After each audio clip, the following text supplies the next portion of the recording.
Y esta ofensiva tiene que ver con varias ya declaraciones realizadas por el expresidente Mauricio Macri, refiriéndose al presente y futuro de Aerolíneas Argentinas en caso de llegar a la presidencia de la oposición o parte de la oposición. Estamos hablando de Juntos por el Cambio. Raúl de la Torre, bienvenido. ¿Cómo estamos? ¿Cómo te va, Pablo? ¿Todo bien? Sí, buen día. Bueno, hablamos de ofensiva, ¿no? Sí, realmente. Y decíamos también, son varias ya las declaraciones vertidas por el exmandatario sobre la empresa de línea de bandera. Sí, a ver, en principio, definiciones muy fuertes de parte de Mauricio claro. Macri ya en campaña por su propia candidatura o por la candidatura de quien él respalde dentro de Juntos por el Cambio. Pero definió con respecto al tema de aerolíneas una posición claramente en contra de que siga en manos del Estado.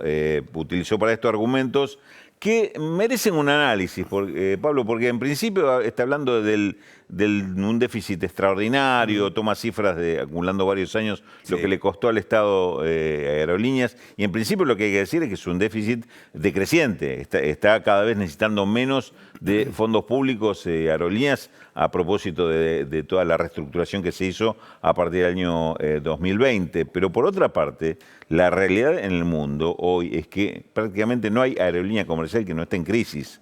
Todas han tenido un problema de depresión de ingresos a raíz del tema de COVID que no se recuperó posteriormente. Prácticamente todas las... Y otras aerolíneas tampoco ni siquiera se recuperaron. Exactamente. Muchas quedaron, verdad. Claro, muchas quedaron en el camino. Claro. Y grandes aerolíneas, inclusive privadas, están siendo subsidiadas por sus respectivos estados, y estoy hablando de los principales países de Europa, por ejemplo, o de Estados Unidos, para poder sostener este servicio. Por otra parte, tuvo un ataque muy duro, muy furibundo contra los gremios y en particular contra el titular de la Asociación de Pilotos de Líneas Aéreas, Pablo Viró, descalificando la acción gremial al calificarla de actitudes mafiosas, y cuando en realidad lo que hubo defensa de derechos y disputas por las condiciones de trabajo que quieren mantener o defender estos sectores.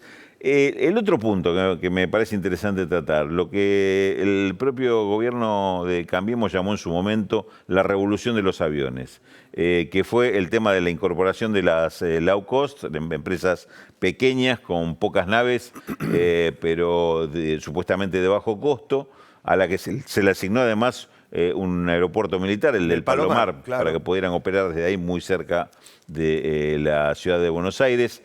Y ese sistema fracasó, y no porque después de un cambio de gobierno se cambió el sistema, fracasó porque las compañías no pudieron sostener el servicio.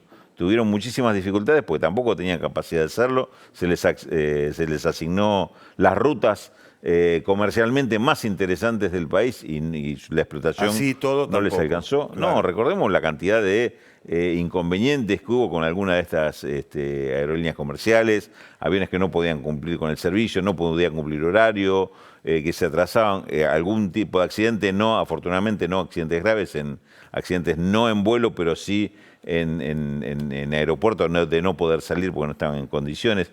De estos casos se repitieron mucho. Y por otra parte, el tema de los costos.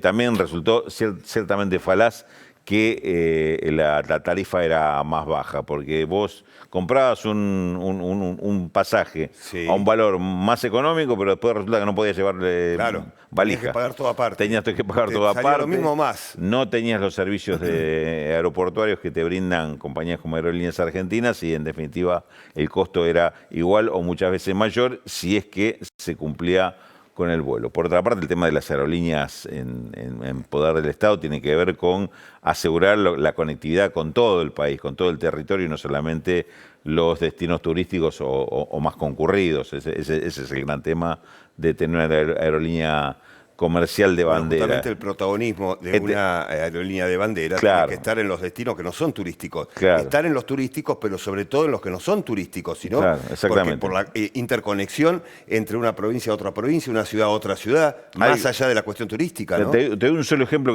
que me pareció válido de una persona que me decía en estos días. Yo me vine a Buenos Aires a trabajar, dejé a mis padres muy grandes en San Juan. Antes yo no tenía vuelos, yo tenía 2 vuelos semanales. Ahora yo sé que cualquier urgencia, por lo menos en el día llego.